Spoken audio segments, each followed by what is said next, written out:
जाने से पहले अपने आप को तैयार करें और फिर से अपनी आंखों को बंद करें और एक दूसरे का हाथ पकड़कर कहें, जागते रहो, जागते रहो, मुस्कुराते रहो।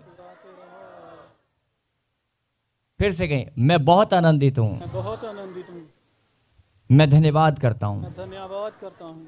वचन में जाने से पहले अपनी आंखों को बंद करें और मन में एक छोटी सी प्रार्थना करें कि प्रभु मैं तैयार हूं और जो वचन आपने मेरे लिए, मेरे घराने के लिए, मेरे परिवार के लिए आज भेजा है,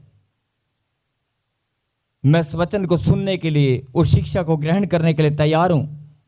और पिता, मेरे जीवन में जो भी आपकी इच्छा और योजना है वो पूरी होने पाए। मैं प्रार्थना करता हूं कि आपका अनुग्रह, मनुष्य और परमेश्वर दोनों ही अनुग्रह मुझ पर और मेरे परिवार पर, मेरे बच्चों पर बढ़ते जाएं। आपकी दया, आपका अनुग्रह मुझ पर और मेरे परिवार पर बढ़ता जाए और हर एक आशीष, हर एक ब्लेसिंग जो आपने संपूर्ण मानव जाति के लिए ठहराई है, वो सारी की सारी ब्लेसिंग मैं रिसीव करता हूं, क्योंकि मैं आपकी बेटी हूं, मैं आपका बेटा हूं। मेरे पास अधिकार है, मेरे पास अधिकार है। आमीन। मैं हर एक आशीष को ग्रहण करता हूं। बोलो आमीन। अपनी आंखों को बंद करें और फिर से परमेश्वर से ज्यादा नहीं, थोड़ी सी बात करें, थोड़ी सी धन्यवाद करते हुए।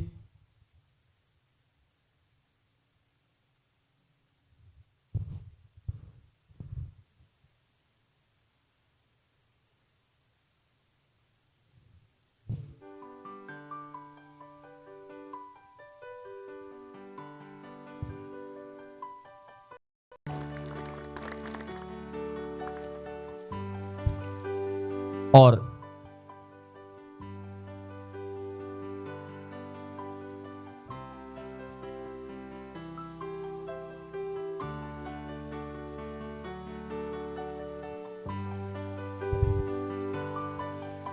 निकालें प्रभु के कलाम से मलाकी की किताब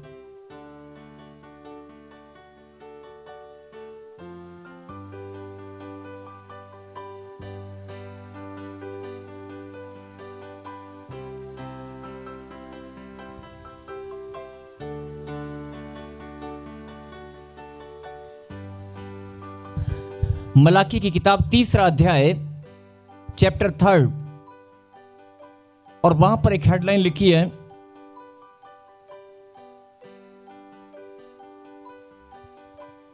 दया की प्रतिज्ञा। जहां दशवांश की चोरी लिखा है उससे आगे हम चलेंगे तो पढ़ेंगे दया की प्रतिज्ञा।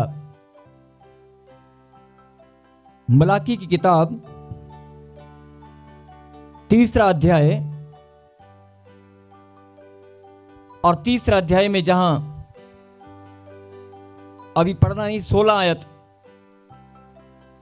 उसके ऊपर लिखा है दया की प्रतिज्ञा। अभी प्रभु की प्रेजेंस में जितने भी उसके बच्चे आज यहां पर मौजूद हैं, हम सब मिलकर प्रभु को धन्यवाद देते हैं। और प्रभु को धन्यवाद जब देना तो ताली जरूर बजनी चाहिए।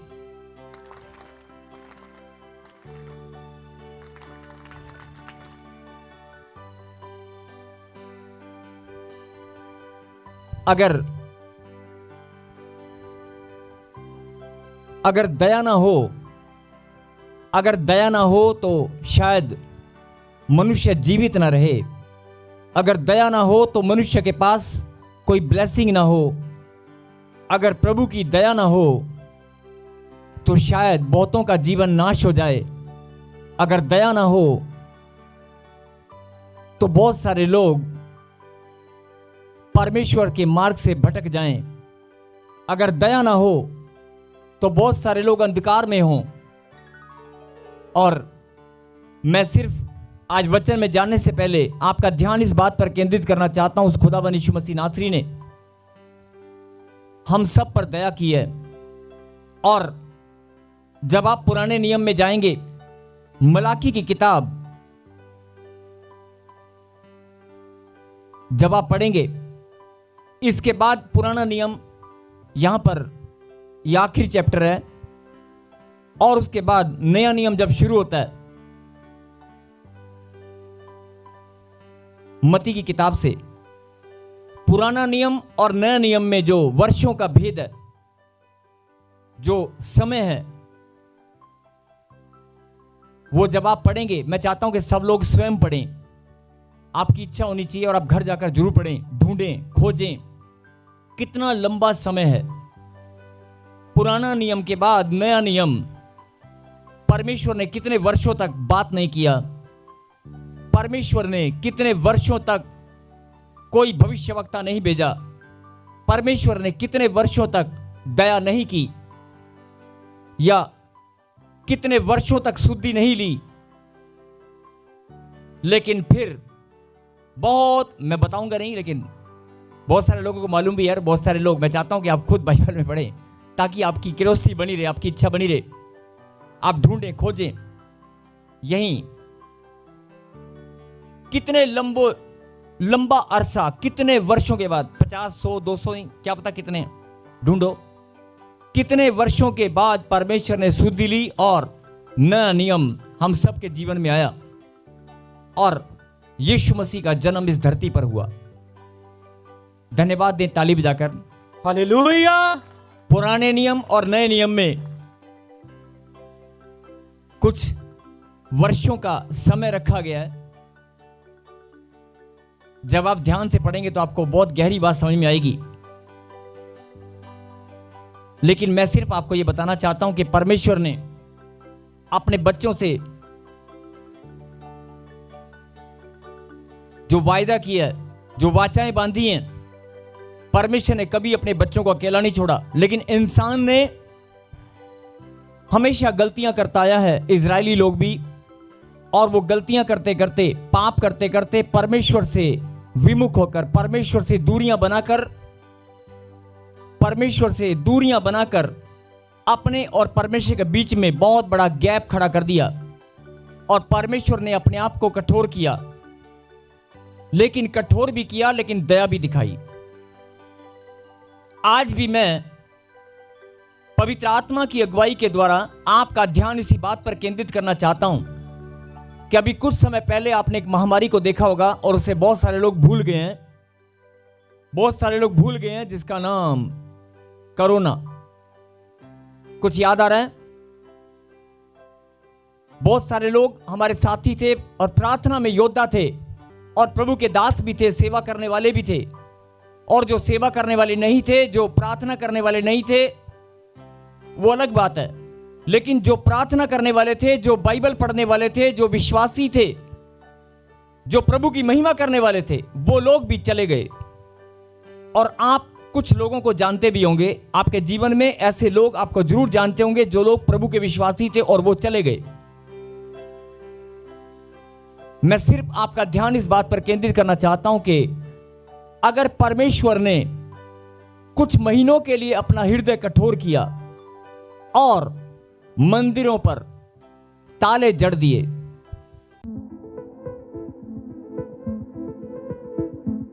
जहां भी लोग परमेश्वर को खोजने के लिए जाते, जहां भी लोग परमेश्वर की आराधना महिमा करने जाते, वो स्थान बंद कर दिए गए।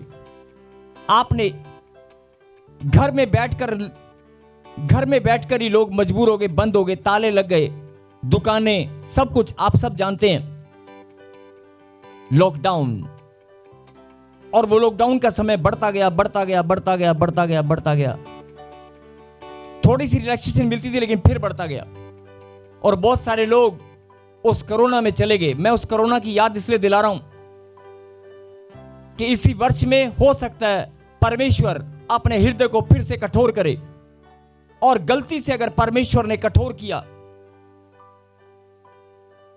फिर से कहीं विपत्ति का हमें सामना न करना पड़े। जो लोग परमेश्वर को नहीं जानते और जो जानते हैं, बड़े दुख की बात है कि अगर विपत्ति का सामना वो लोग करें जो परमेश्वर को जानते हैं। जो नहीं जानते वो तो एक अलग बात है, लेकिन ये हमारी मॉरल रिस्पॉन्सिबिलिटी है, स्पिरिचुअल रिस्पॉन्सिबिलिटी है, हमारी आत्मिक जिम्मेवारी है, हमारी इंसान होने के नाते एक अच्छा इंसान होने के नाते हमारी जिम्मेवारी है कि हम हर एक आत्मा को बचाएं जो परमेश्वर को नहीं भी जानते, जिनके पास परमेश्वर के सुसमाचार नहीं पहुंचा, जिनके पास प्रभु का नाम नहीं पहुंचा, जिनके घर में, जिनके जीवन में, जिनके बिजनेस कारोबार में, जिनके रिश्तों में अभी भी अंधकार है। बहुत सारे लोग अपने बच्चों को देखते हैं और अपने बच्चों और परिवार तक सीमित रहते हैं। अपने बच्चों और परिवार को सीमित कि मेरा बच्चा, मेरी बेटी, मेरे रिश्ते, मेरा दायरा नहीं। आपको ये फैसला लेना होगा। क्यों लेना होगा मैं भी बताऊंगा। जो लोग क्यों लेना होगा, अभी मैंने आपको बताया कि कोरोना, मैं डरा नहीं रहा हूं या आपको कोई जैसे भ्रम में डालकर कोई बात को भरमा देते हैं, मैं ऐसे नहीं बोल रहा हूं। मैं खरी बात बोल रहा हूं, बिल्कुल खरी। जो लोग सुन रहे हैं उनसे विनती है, जरा ध्यान से सुने।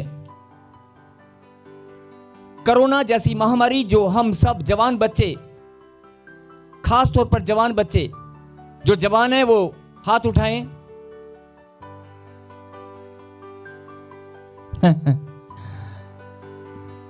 जिसके पास खुदा का कलाम है, जिसके अंदर खुदा का कलाम है, वो कभी बूढ़ा नहीं होता, वो जवान ही रहता है। हम सब जवान हैं, बोलो आमीन। फिर सुने ध्यान से, जिन्होंने कोरोना काल में विपत्ति को देखा, परमेश्वर आपको याद दिलाना चाहते हैं कि कहीं फिर से कोई विपत्ति आपके जीवन में आप उसका सामना ना करें। आपकी नैतिक जिम्मेवारी, मॉरल रिस्पॉन्सिबिलिटी, स्पिरिचुअल रिस्पॉन्सिबिलिटी और इंसान होने के नाते हमारा फर्ज है कि हम अपने परिवार के लिए भी प्रार्थना करें और अपने रिश्तों के लिए, अपने बिजनेस कारोबार के लिए तो करनी है, लेकिन उन लोगों के लिए भी करनी है जो हमारे पड़ोस में, जो हमारे रिश्ते नहीं है, जो अनजान लोग हैं, उनके लिए हमें प्रार्थना करना और उन घरों में सुसमाचार पहुंचाना बहुत जरूरी है। ये परमेश्वर की इच्छा है और परमेश्वर चाहते हैं कि आप अपने कदमों को निकालें और आप आगे आएं। बोलो आमीन। आमीन। क्यों आगे आएं? क्योंकि आप चुने गए हैं।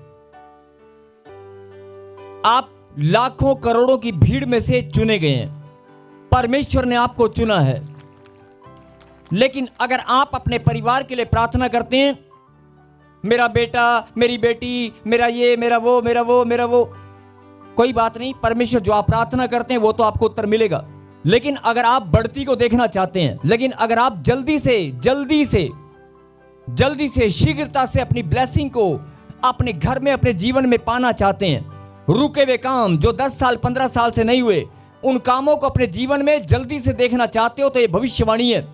और मुझे पवित्र आत्मा ने कहा कि तू जा और भविष्यवाणी कर कि जो सुसमाचार सुनाएगा वो धनी हो जाएगा। आमीन। शारीरिक, मानसिक, आत्मिक, हर प्रकार से, सांसारिक, हर प्रकार से धनी होगा। बोलो आमीन। आमीन। और ये समय है सुसमाचार सुनाने का। बोलो आमीन। आमीन। इसलिए शर्म छोड़ दें, शर्माना बंद करें, ज्यादा से ज्यादा लोगों को सुसमाचार सुनाने का फैसला करें। और जब आप करके देखना, जब तक आप प्रभु के घर में दोबारा नहीं आते, आप सिर्फ 1 या 2 लोगों को सुसमाचार सुनना, आप ट्राई करके देखना, सिर्फ कोशिश करके देखना। और अगर आप नहीं सुना सकते तो फोन पे सुना देना, व्हाट्सएप पे मैसेज भेज देना, प्रॉफिट बजिंदर सिंह मिनिस्ट्री का लिंक सेंड कर देना और उसको कॉल कर देना, थोड़ा सा प्रभु के बारे में जरूर बता देना, या जितना भी हो सके आप बताना। जैसे भी हो आप कोशिश करके देखना। इस हफ्ते में हर एक जन से मैं विनती करता हूं कि आप 1 या 2, ज्यादा नहीं, छोटे बच्चे, बड़े बच्चे, बुजुर्ग, भाई बहन, माता पिता, सब, आप ये मत देखें मेरी फैमिली में कोई बीमार है, आप ये मत देखें कि मेरे पास बच्चा नहीं, आप ये मत देखें मेरा मकान नहीं है, लोग क्या कहेंगे। आप ये मत सोचें कि लोग क्या कहेंगे, कि तू खुद तो चंगा नहीं है, तेरे पास खुद तो आशीष नहीं है। आप भूल जाएं इस बात को, सिर्फ कोशिश करके देखना है। जो लोग बोलते हैं मिरेकल मनी नहीं होती, जो लोग बोलते हैं मिरेकल नहीं होते, आपके जीवन में मिरेकल सबसे पहले होगा। आमीन। और आपके जीवन में मिरेकल सबसे पहले होगा। जो रुके हुए काम है, जो रुके हुए काम है, आपकी गवाहियां, आप सबसे पहले यहां पर खड़े होंगे। बोलो आमीन। आमीन। और क्योंकि विपत्ति किसी भी रूप में, महामारी के रूप में या किसी भी रूप में कैसे आने वाली मैं नहीं जानता, लेकिन एक संकेत, एक चिन्ह हो सकता है परमेश्वर दिखाएं। लेकिन मैं कोई भविष्यवाणी नहीं कर रहा हूं, लेकिन मैं आपको एक साइन दे रहा हूं कि हो सकता है कि आने वाले 3 महीने के बाद या 4 महीने के बाद इसी वर्ष में फिर से हम कोई विपत्ति का सामना करें। कुछ भी हो सकता है। परमेश्वर अपने बच्चों को तैयार करना चाहते हैं। परमेश्वर अपने बच्चों को तैयार करना चाहते हैं। आपको परमेश्वर ने, कई लोग बोलते हैं मुझे चुना है ब्लेसिंग के लिए, गवर्नमेंट जॉब के लिए, वीजा के लिए। अरे वीजा के लिए अगर तुझे चुना है, नौकरी के लिए तुझे चुना है, बच्चे पैदा करने के लिए चुना है, शादी के लिए चुना है कि मेरी शादी नहीं हो पा रही, मेरा घर नहीं बन पा रहा, तो जो लोग प्रभु को नहीं जानते, वीजा उनका भी लगता है, शादियां उनकी भी होती हैं, बच्चे पैदा वो भी करते हैं, परिवार उनका भी होता है। उनमें और आप में फर्क क्या है? बोलो हालेलुया। हालेलुया। फिर से बोले हालेलुया। हालेलुया। जिनके पास संतान नहीं है, जिनको लगता है मेरा कोई श्राप पीढ़ी दर पीढ़ी हमारा पीछा कर रहा है, उनके लिए ये स्पेशल भविष्यवाणी है। जिनके लंबे समय से रुके हुए काम, आप सुसमाचार सुनाने का फैसला करें। और ये प्रभु ने मेरे हृदय में बोझ डाला, तो मैंने आपके सामने बात रखी है। और क्यों रखी, अभी आगे आपको पता चलेगा। अभी हम चलते हैं वचन में, दया की प्रतिज्ञा के मलाकी की किताब, आखिरी अध्याय बाइबल में। लेकिन उसके बाद कितने वर्षों तक, कितने लंबे समय तक परमेश्वर ने इंसान की, इजरायलियों की सुधि नहीं ली, लेकिन फिर परमेश्वर ने फिर से दया दिखाई। लेकिन अब तो परमेश्वर अपने दिल के दरवाजे खोल रखे हैं। इस घड़ी, इस समय परमेश्वर ने अपने दिल के दरवाजे खोल रखे हैं। यस आमीन। अभी वो दया करने वाला परमेश्वर है।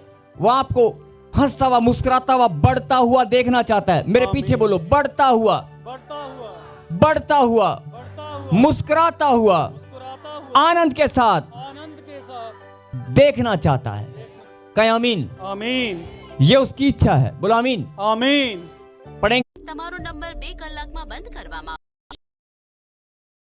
है, सेनाओं का यहोवा यह कहता है, जो दिन मैंने ठहराया है, जो दिन मैंने ठहराया है, उस दिन वह लोग मेरे वर्ण, मेरे निज भाग ठहरेंगे।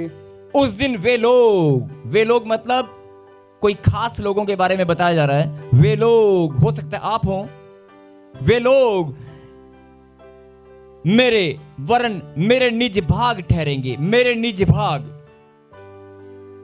ठहरेंगे। आगे, और मैं उनसे ऐसी कोमलता करूंगा जैसे कोई अपनी सेवा करने वाले पुत्र से करे।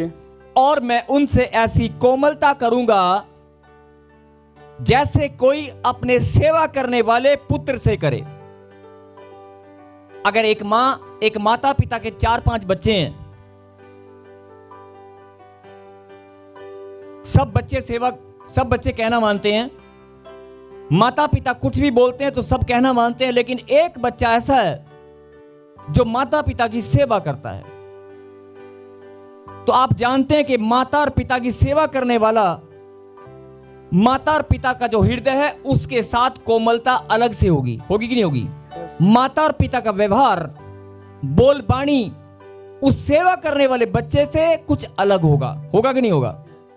आप समझते हैं इस बात को कि अगर कोई सेवा करता है, 2-3 बच्चों में से, कहना सारे मानते हैं लेकिन एक ज्यादा सेवा करता है, 2 ड्यूटी पे जाते हैं, एक सेवा करता है, सेवा करने वाले से माता पिता का व्यवहार, बोल बाणी और प्रेम कुछ अलग होगा कि नहीं? यही बात परमेश्वर आपको समझाना चाहते हैं कि सेनाओं का यहोवा यह कहता है, जो दिन मैंने ठहराया है उस दिन वे लोग मेरे वरन मेरे निज भाग ठहरेंगे। मेरे निज भाग समझते हो? मेरा निज भाग, मेरा अपना हिस्सा, मेरे शरीर का हिस्सा, मेरा अपना खुद का टुकड़ा, मेरा निज भाग। बोलो हालेलुया। हालेलुया। मेरा अपना निज भाग ठहरेंगे और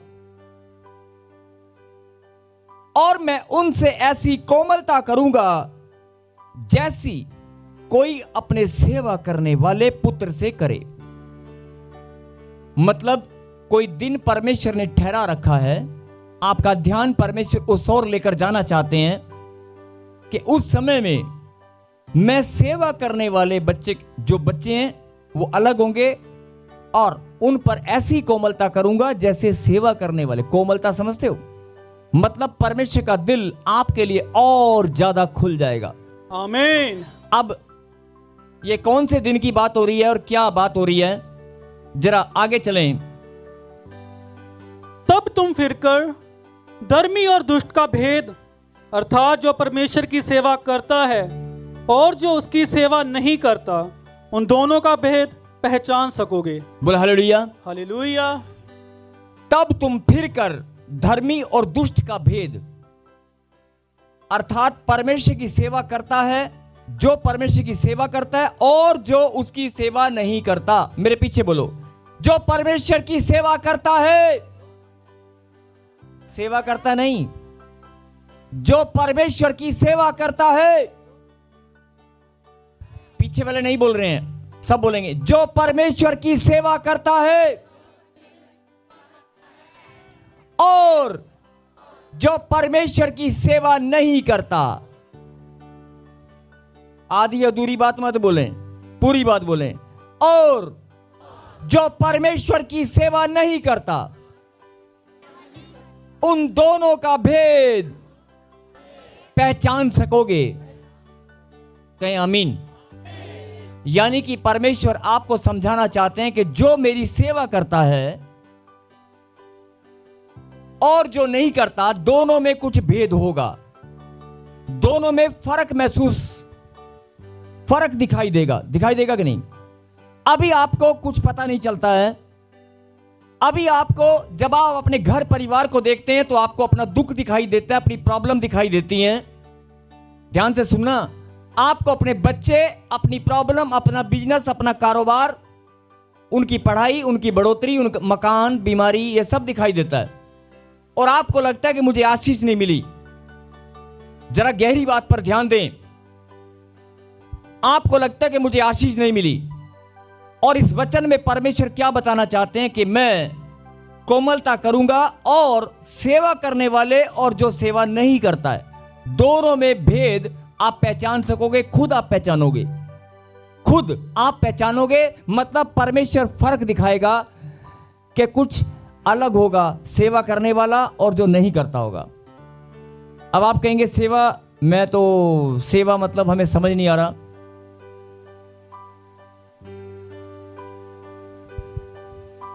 आपका ध्यान अपनी प्रॉब्लम, अपनी समस्याओं की ओर जाता है। यह इंसान का स्वभाव है, यह इंसान का स्वभाव है। आपकी प्रॉब्लम आपके दिमाग में जब घूमती है तो आप चिंता में चले जाते हैं, और यह स्वभाव हर एक इंसान का है।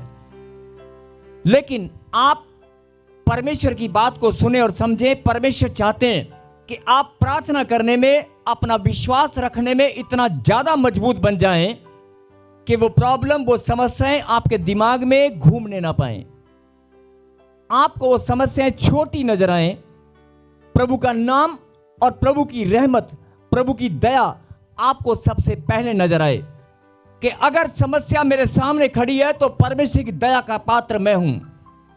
उसने मुझ पर दया की है, अपना बलिदान देकर, अपना लहू बहाकर, सूली पर जान देकर उसने मुझ पर दया की है। और उसने अपना नाम बख्शीश करके, अपना नाम मुझे देकर, बहुत सारे लोग खुदा के नाम को नहीं जानते, अपने होठों पर लाते नहीं है या लाने के योग्य नहीं है। बहुत सारे लोग खुदा के नाम का सिमरन, उस पवित्र नाम को अपने होठों पर लाने के योग्य नहीं है। प्रभु ने उनको नहीं चुना कि नहीं, तू मेरे नाम को अपने होठों पर नहीं लाएगा, तू इस योग्य नहीं है। एक दूसरे को हाथ लगाएं और कहें, जागते रहो। तुम मेरे पवित्र नाम को अपने होठों पर लाने के योग्य नहीं है। लेकिन धन्य है वो इंसान, धन्य है वो बेटा और बेटी जो खुदा के नाम को अपने होठों पर लाते हैं और सिमरन करते हैं, उसकी आराधना करते हैं, उसकी महिमा करते हैं, उसकी संगति करते हैं। धन्य है वे। बोलो आमीन। आमीन।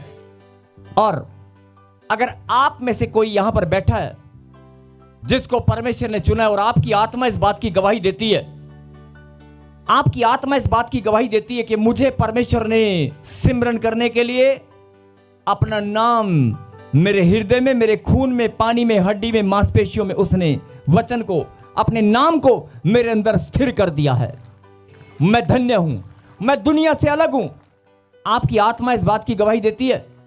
अगर आपकी आत्मा इस बात की गवाही देती है, और आपको यह बात मैंने पिछले हफ्ते, उससे पिछले हफ्ते भी वचन में बताया था, आप चुने गए हैं। मैंने क्वेश्चन किया था कि आपको किसी ने जबरदस्ती तो नहीं बुलाया? बुलाने वाला कौन है? अगर परमेश्वर ने बुलाया तो उससे कोई गलती नहीं हो सकती। अगर परमेश्वर ने आपको चुना है, बुलाया है, तो उसने कोई गलती नहीं की है।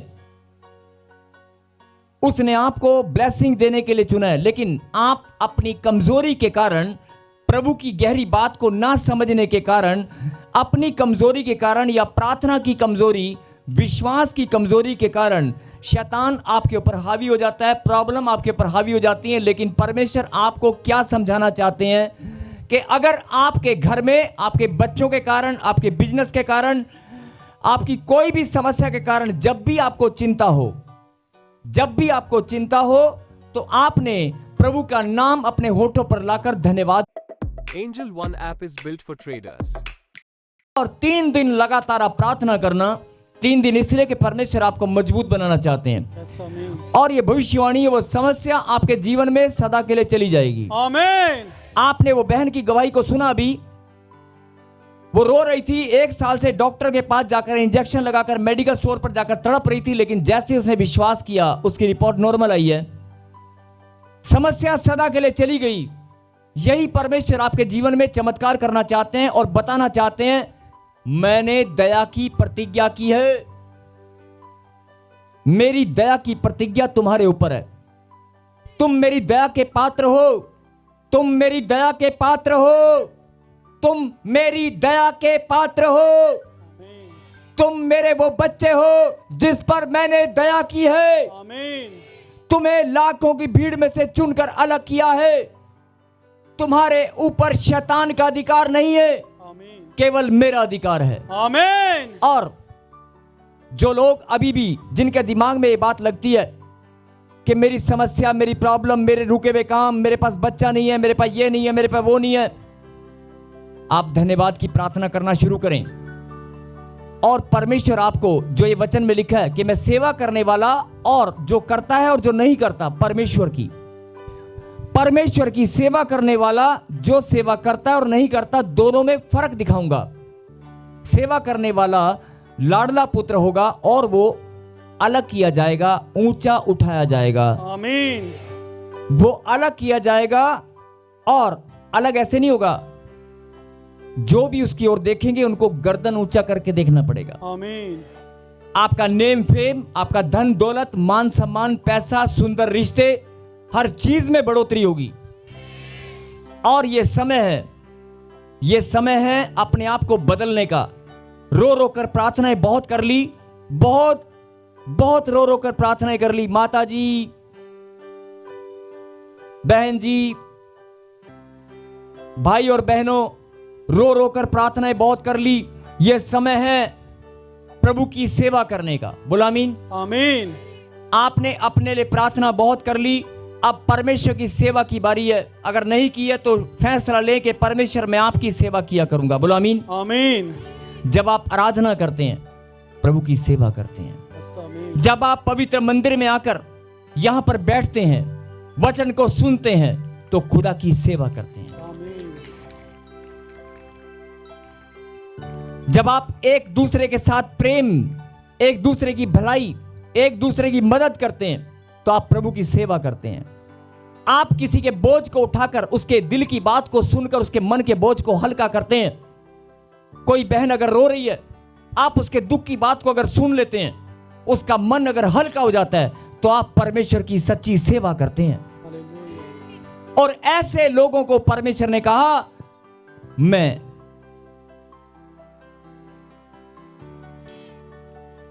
अलग करने वाला हूं। आमीन। अगर आप किसी के दिल के बोझ को हल्का करना जानते हैं, आप प्रॉब्लम सॉल्व नहीं करना जानते लेकिन उसकी बात को सुनना जानते हैं, उसको हौसला देना जानते हैं, अगर आप किसी को हौसला भी देना जानते हैं तो परमेश्वर की सेवा करते हैं। अगर आप भलाई करना जानते हैं, किसी पर दया दिखाते हैं, किसी पर अपना कोमलता वाला स्वभाव आप जाहिर करते हैं, तो आप परमेश्वर की सेवा करते हैं। और अगर किसी को खुदा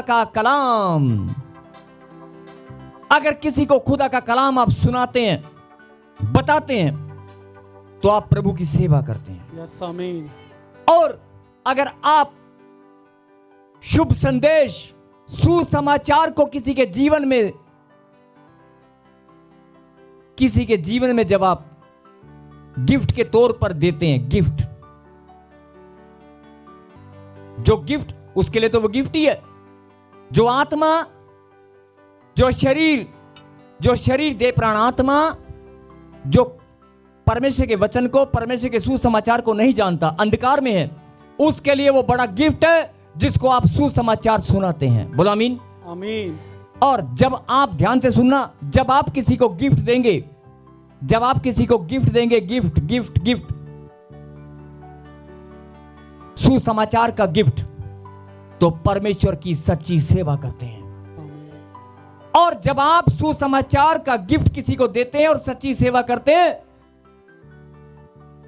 तो परमेश्वर ने क्या कहा कि मेरी सेवा करने वाला जो सेवा नहीं करता और जो सेवा करता है, उसमें, उन दोनों में आप खुद भेद को पहचान सकोगे। आप अपने आप पता चल जाएगा आपको कि कोई फर्क आपके अंदर है।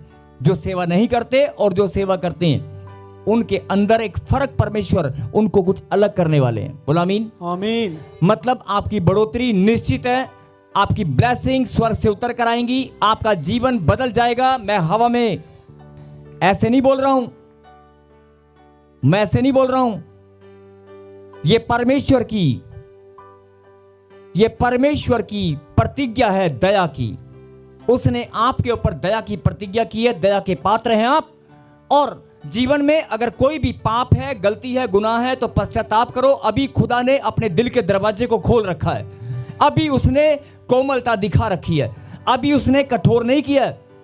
याद करो कोरोना का समय, अगर फिर से परमेश्वर ने अपने हृदय को कठोर कर लिया, अभी बहुत सारी न्यूज आप सुनते हैं, किसी के जवान बच्चा चला गया, कोई एक्सीडेंट हुआ, अभी आप बहुत सारी खबरें सुनते हैं, किसी ने किसी को गोली से मार दिया, किसी ने अचानक ऐसा एक्सीडेंट में हादसा हो गया, बहुत सारे लोग बीमारी के अंदर ऐसा चले गए।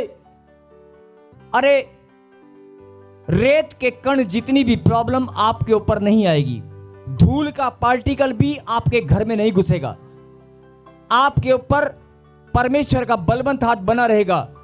जैसे कोरोना के अंदर आपने देखा होगा कि बाजू वाला लुढ़क गया लेकिन आप सुरक्षित हैं।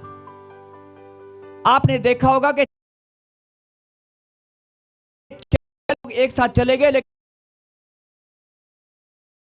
आप अकेले बच गए। ऐसे परमेश्वर आपको सुरक्षा देंगे और बढ़ाएंगे। और मैं, प्रभु के वचन में लिखा है कि मैं जो सेवा करता है और जो सेवा नहीं करता, दोनों में भेद को प्रकट करूंगा, और आप खुद पहचानेंगे। और सेवा करना मैंने आपको बता दिया, वचन को सुनना, वचन को सुनाना, किसी के बोझ को हल्का करना, किसी की मदद करना, किसी को रास्ता दिखाना, भटके हुए को सच्चाई का मार्ग दिखाना, यह परमेश्वर की महान सेवा है। किसी के घर में सुसमाचार का प्रकाश भेजना, जिनके घर में अंधकार है, यह परमेश्वर की महान सेवा है। क्या आप सेवा करने के लिए तैयार हैं? आप प्रार्थना करने के लिए तो तैयार हैं? जब आपके घर परिवार पर विपत्ति आती है, जब आपके घर में गांठ, गिल्टियां, पथरियां, रसोलियां, बवासीर का दर्द, कैंसर की प्रॉब्लम आपके घर में आती है, तो आप रो रो कर प्रार्थनाएं करते हैं कि नहीं? करते हैं ना। जब प्रॉब्लम आपके घर में आती है तो आप बड़ी प्रार्थना में चले जाते हैं, उपवास और प्रार्थना में, और परमेश्वर से बोलते हैं परमेश्वर दया कर।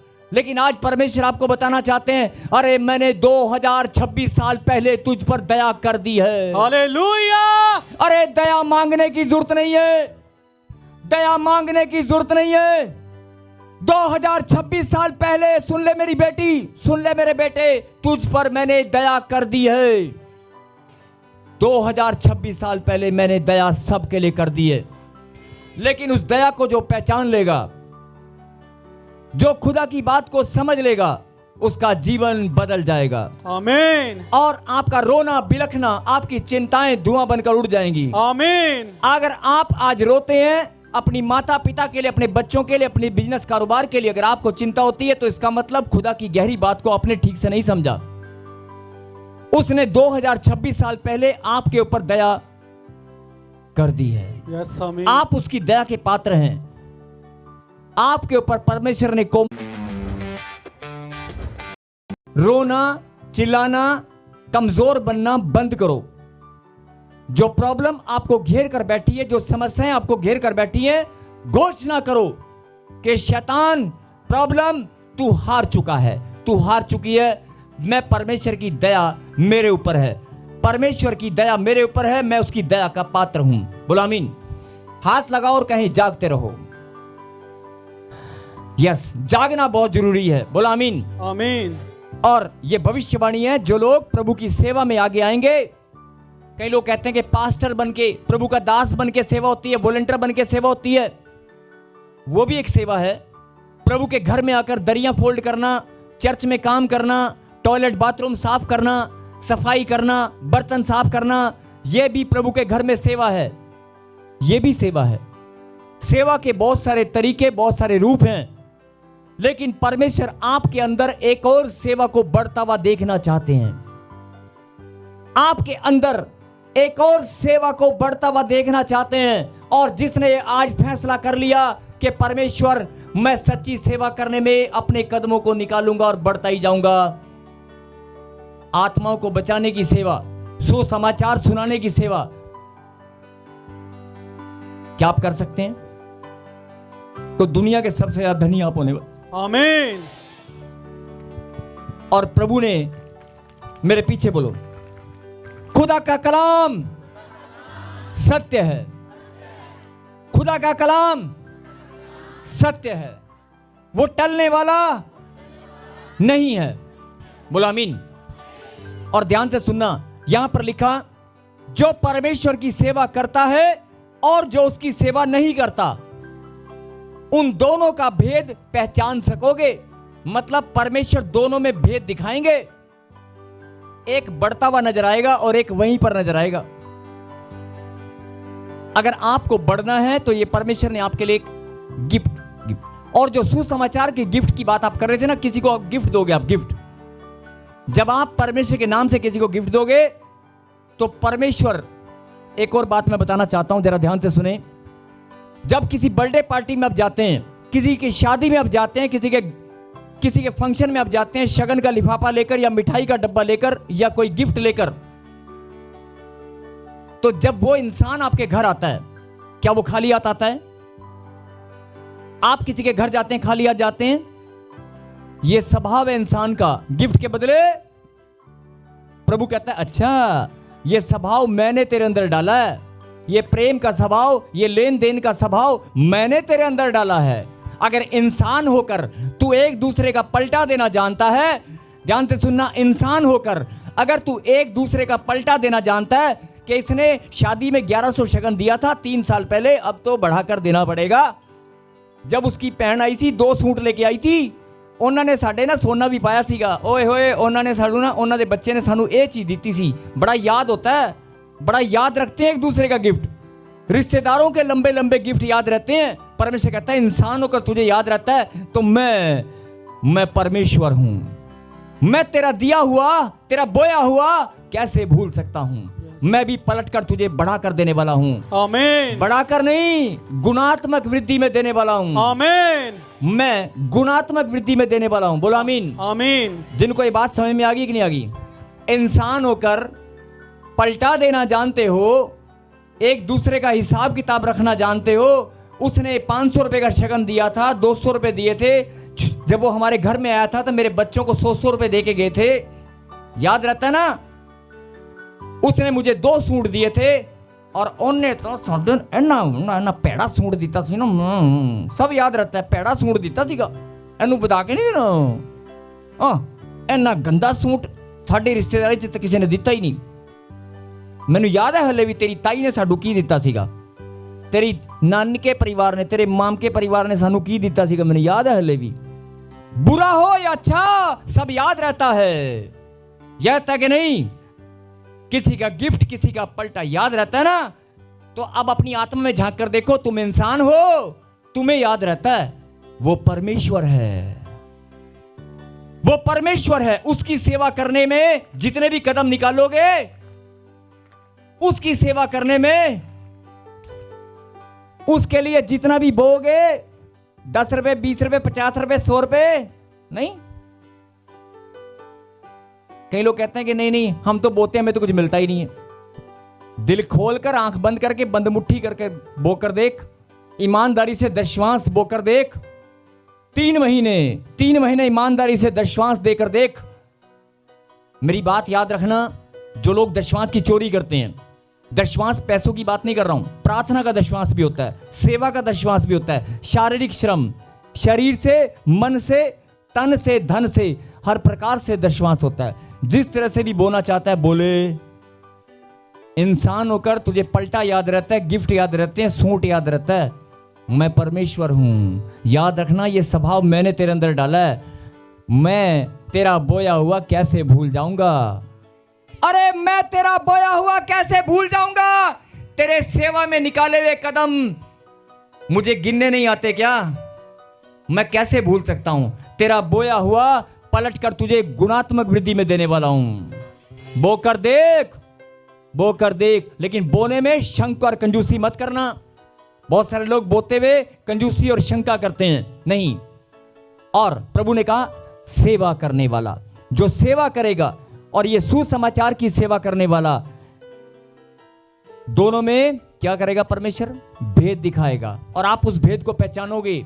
जो कमियां आपके जीवन में वो सब दूर होंगी, जो आशीष आपकी रुकी हुई सबसे पहले आपके पास आएगी, जो काम आपके नहीं बने वो बनते चले जाएंगे, जो आज तक जीवन में गवाही नहीं दी सबसे ज्यादा गवाहियां तुम्हारे पास होंगी। आमीन। जो पैसा जिसके लिए तुम तरसते थे वो तुम बांटने वाले बनोगे। आमीन। जो पैसा जिसके लिए तुम तरसते थे, फिर सुन लो, वो बांटने वाले, देने वाले बनोगे। यस आमीन। मैं लुटाने वाले नहीं बोल रहा हूं, देने वाले बनोगे। बोलो आमीन। आमीन। जो मोटरसाइकिल के लिए तरसते थे वो हवाई जहाज में बैठकर सपना पूरा करेंगे। आमीन। मैं ऐसे नहीं बोल रहा हूं। जिनके पास रोजगार नहीं है, धन दौलत मान सम्मान कहां से आएगा? आसमान के झरोके खुल जाएंगे, लेकिन आएगा, यस आमीन। आएगा। वो पलटा देना जानता है, उसका कलाम सत्य है। आप इंसान होकर अपना हिसाब किताब रखना जानते हो, वो परमेश्वर है।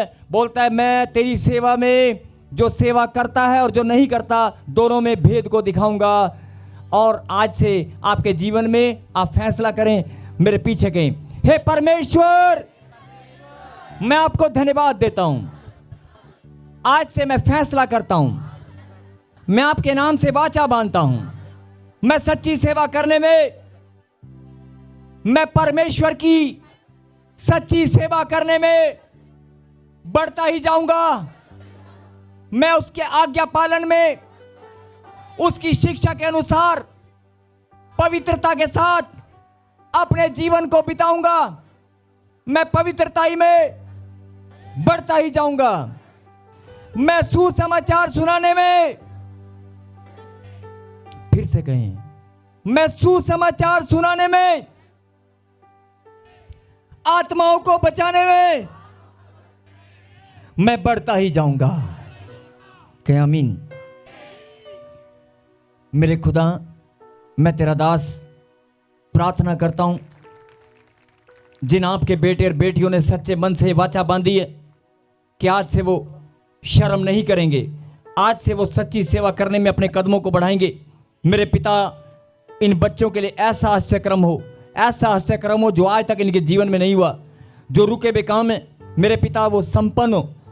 आसमान के झरोके मेरे पिता इनके लिए खुल जाएं। हर एक आशीष स्वर से उतरकर इनकी झोली में आए। धन दौलत मान सम्मान की वृद्धि हो। और जिनके पास वंश नहीं है, मेरे पिता में वंश वृद्धि की आशीष, वंश वृद्धि की आशीष इनके ऊपर ठहरने पाए। यस आमीन। लंबी दीर्घायु की आशीष, अच्छे स्वास्थ्य की आशीष, मान सम्मान की आशीष, धन दौलत की आशीष, हर एक आशीष स्वर्ग से उतर कर इनकी झोली में आए। यस आमीन। मेरे पिता, ये ताजपुर चर्च में आने वाले बच्चे, ये प्रॉफिट बजिंदर सिंह मिनिस्ट्री में आने वाले बच्चे, मेरे पिता नाचते हुए कूदते हुए गवाहियों के साथ तेरी महिमा करें। आमीन। मैं धन्यवाद करता हूं पिता परमेश्वर, धन्यवाद पिता। तालियों के साथ धन्यवाद दें और फिर से कहें, बदल गया, बदल गया। फिर से